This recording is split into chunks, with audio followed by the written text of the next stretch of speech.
What's up, y'all? You're watching Season 2, Episode 17 of 2nd and 15, a Philadelphia Eagles fan podcast presented by Old City Sports Network, the best network for all your Philadelphia sports needs. This is your host, Michael Roscoe. The Birds get their first win in Dallas on the road in nearly 7 years, crushing them 34-6. We'll recap that game, looking at the positives and the negatives, as well as preview this quick turnaround game for tonight's game against the Washington Commanders, a divisional matchup that'll determine who remains atop the NFC East so far. We won't waste any time, so let's kick things off with that recap. All right. Hopefully we all saw that game because it was a Dallas hate week, and there probably was a lot of Dallas fans talking shit about how they hadn't lost to us in their home stadium in 7 years, but there were also a lot who accepted the inevitable before that game. And that was the beatdown that we gave them, a 34-6 BTA belt to ass whooping. So I'll just go ahead and tell y'all some of the biggest highlights from that game. In the first quarter, Cowboys quarterback Cooper Rush, filling in for the injured Dak Prescott, on a 1st and 10 with under 9 minutes left in the first quarter, bobbles a snap and our defensive tackle Milton Williams falls on top of it for the first Eagles takeaway of the game. Notice how I said first and not only. This would set up a 3rd and 6 run for Barkley all the way to the 1-yard line and a brotherly shove touchdown by Jalen Hurts. Eagles on top 7-0. On a 3rd and 4 for the Cowboys, Rush fires off a pass, which is caught but kept out of bounds as Quinyon Mitchell continues to lock down receivers all across the league, and the Cowboys have to settle for a field goal to cut the lead to 4. Beginning at the second quarter, the Birds in the red zone, Hurts steps back, fires a pass for Dallas Goedert, but it is intercepted by Trayvon Diggs, Hurts' first turnover since the bye week. However, the Cowboys can't do shit with that opportunity and are forced to punt on their drive.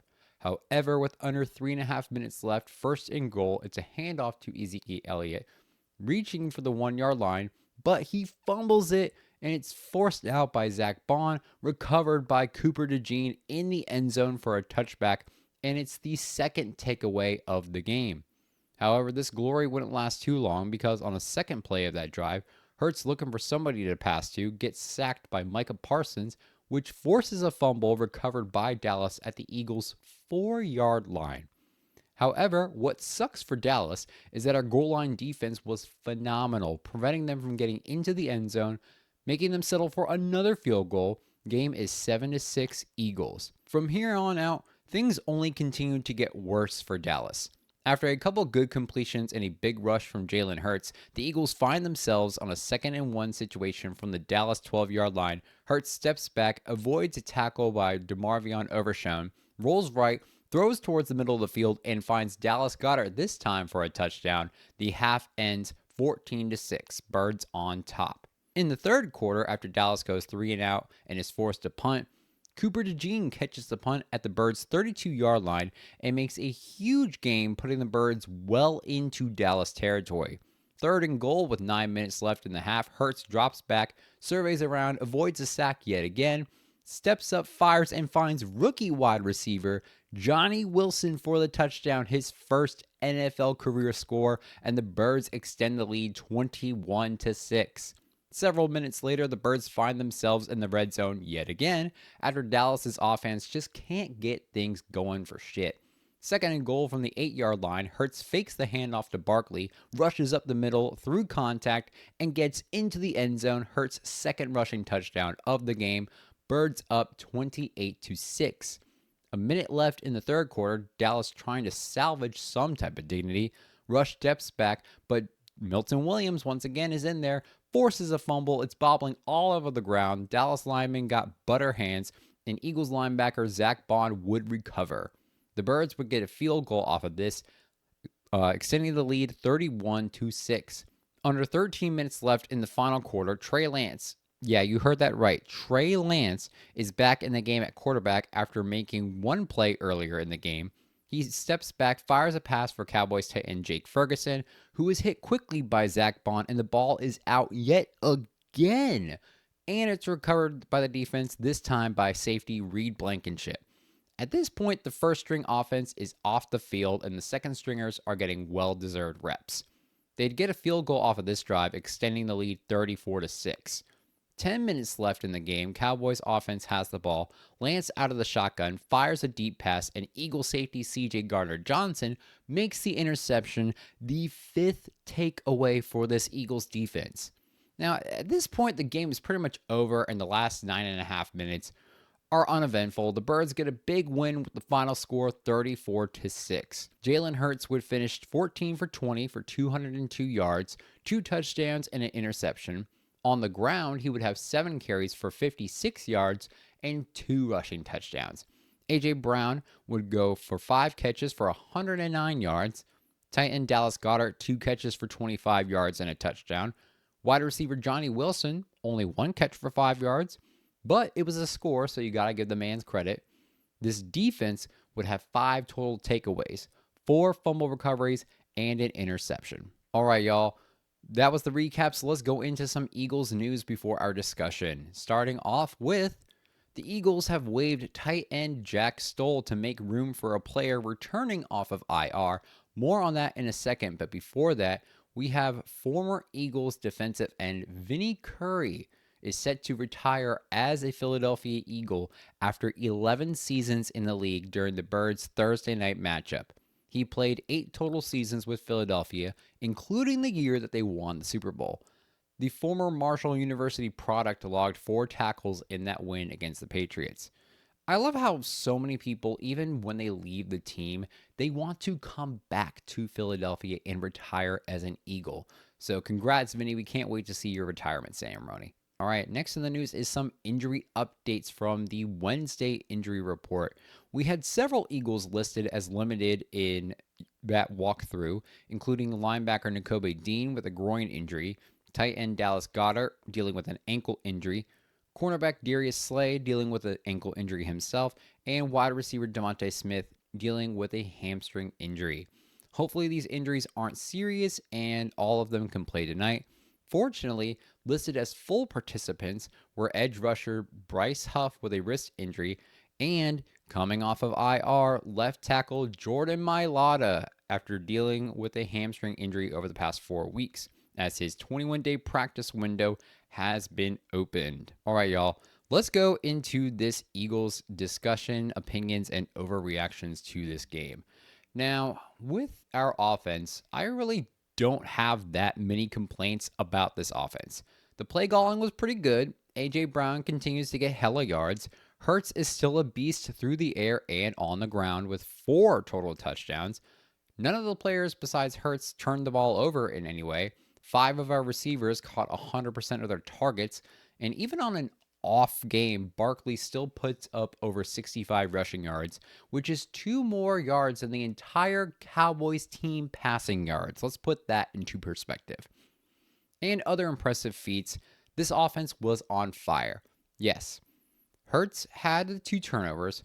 However, that interception was more of a good read and good play from the defensive back rather than it being a poor throw. Because honestly, I really didn't think it was a poor throw. It was just better timing off the defensive back because Dallas Goedert was wide open. It was going to go into his hands. The DB just made the play. It is what it is, you know? We didn't see the type of poor throws that we saw with the interceptions that occurred in week 1, at least, which is much better in my opinion. The other turnover was as a result of my main complaint and probably the really only true complaint of this game, and that was that our quarterback had the issue of holding on to the ball too long again. And as a result of it, he got sacked and the ball fumbled by one of the best in the position with Micah Parsons. The O-line allowed 5 sacks and 8 quarterback hits in this game. I'll be honest, it's not ideal numbers, but when you have guys like Micah Parsons and DeMarvion Overshown on the other side of the ball, it really doesn't create an easy matchup despite their team's overall season defensive performance, because their defense sucks, but those two guys were pretty damn good. However, Hurts got to make those decisions a lot quicker to avoid those sacks, especially when you know the skill and intensity of these types of players going into the game. You should anticipate that you got to get your ball off quicker, especially when you have guys like Parsons and Overshown. Those are beasts. I ain't gonna lie. As much as I don't like Dallas, those guys played exceptionally well compared to the rest of their teammates in that game. Anyway, but if that is Jalen Hurts' only flaw of this game, I'll fucking take it. 1 interception since the bye week is hella improvement. And now listen here. I don't want to hear any shit about Jalen Hurts and having regression after the bye week because of 1 interception and a fumble. When you got motherfuckers like Jared Goff throwing 5 interceptions in 1 game, and quarterbacks who are worshipped by sports media analysts like gods, like Josh Allen and CJ Stroud, both of whom threw 2 picks this week alone. And as always, they worship Patrick Mahomes, who's had 9 interceptions on the season. That's averaging an interception per game. Jalen has had 1 in 4 weeks. So I don't want to hear shit about Jalen regression, all right? Jalen and this offense were on fire this game and have been since the bye week. Also, Nick Sirianni didn't make any dumb decisions like unnecessarily going for 2 in situations where it didn't fucking matter or leaving points on the board. We got Kellen diversifying the play calling. Everyone was pretty much in sync, even despite the sacks on the quarterback. Doesn't matter. We were still able to put up 34 points, which is impressive, not only in general, but also considering it's on the road against a divisional rival, against a team where you haven't beaten them in that stadium in nearly 7 years. Great job by the offense. I really hope we replicate this past week. If not, do even a better job in tonight's game. Because if we were able to do that shit to a divisional opponent on the road, it is surely possible that we can do that to one at home. On the defensive side of the ball, now this defense, that performance, listen up, y'all. That performance was the defense of my dreams. After a whole year of absolute dog shit defense, the way we played in that game was phenomenal. Haters, Dallas fans, will say, oh, we didn't have Dak Prescott. Yeah, those be the same people who are like, Cooper Rush is 5-1 in his last 6 games. Cooper Rush is 22-8 overall, or some shit like that. The same motherfuckers that were hyping up Rush before are now the same ones complaining that the loss was because of Rush.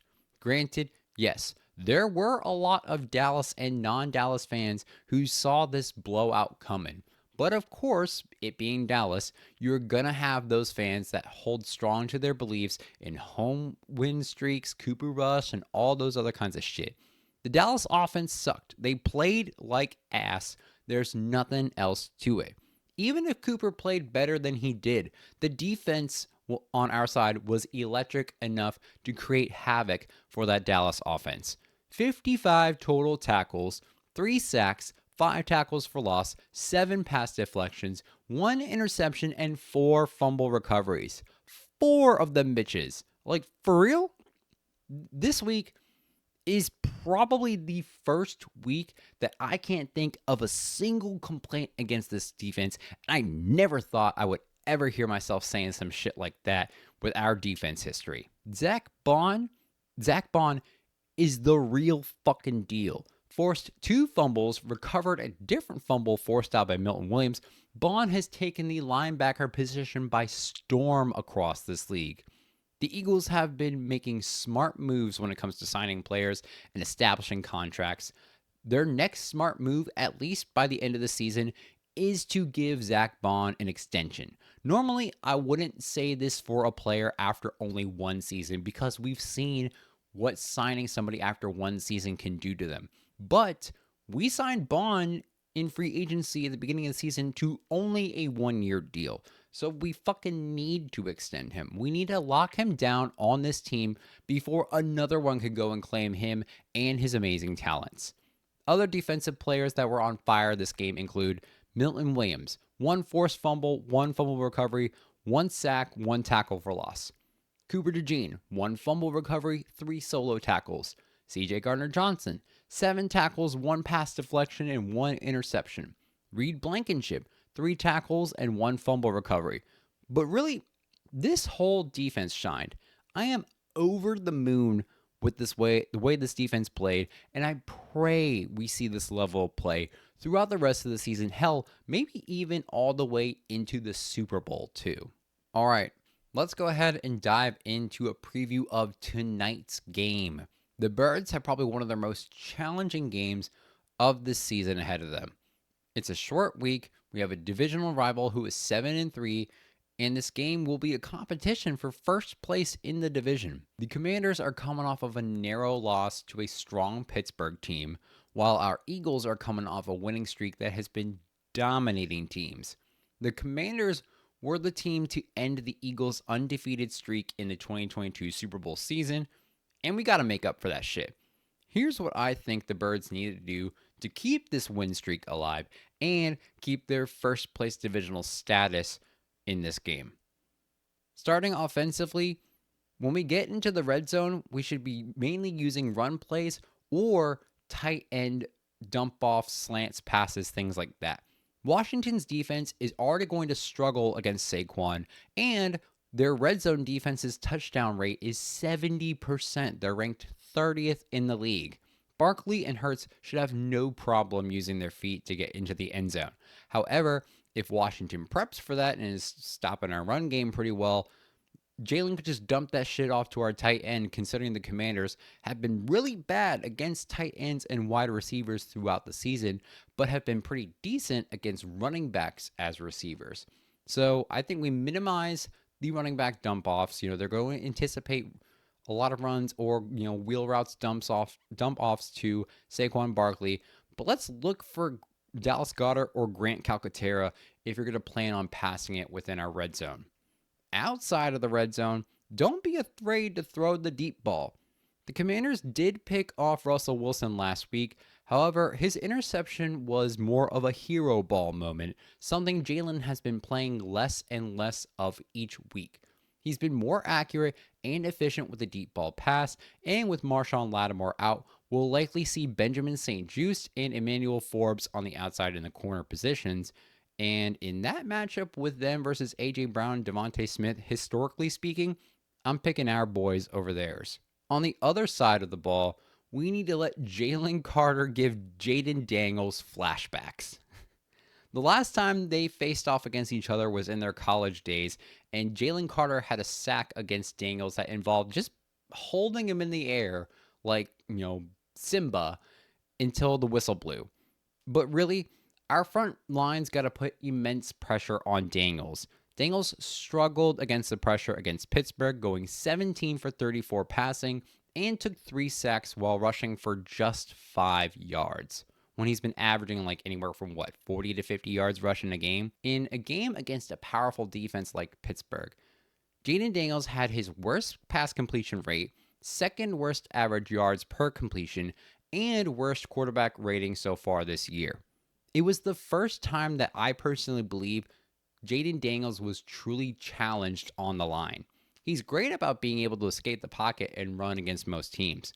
But against a defensive front like ours, we could expect the same result for the Commanders this week, as long as we perform like we did against Dallas.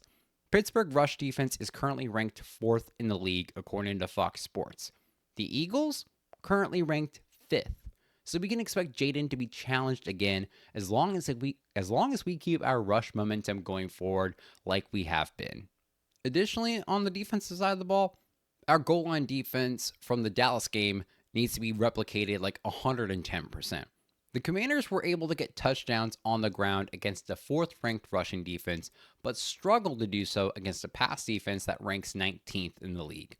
So, we must have the goal line defense that we had in this Dallas game, because if we can hold them up, we'll be good.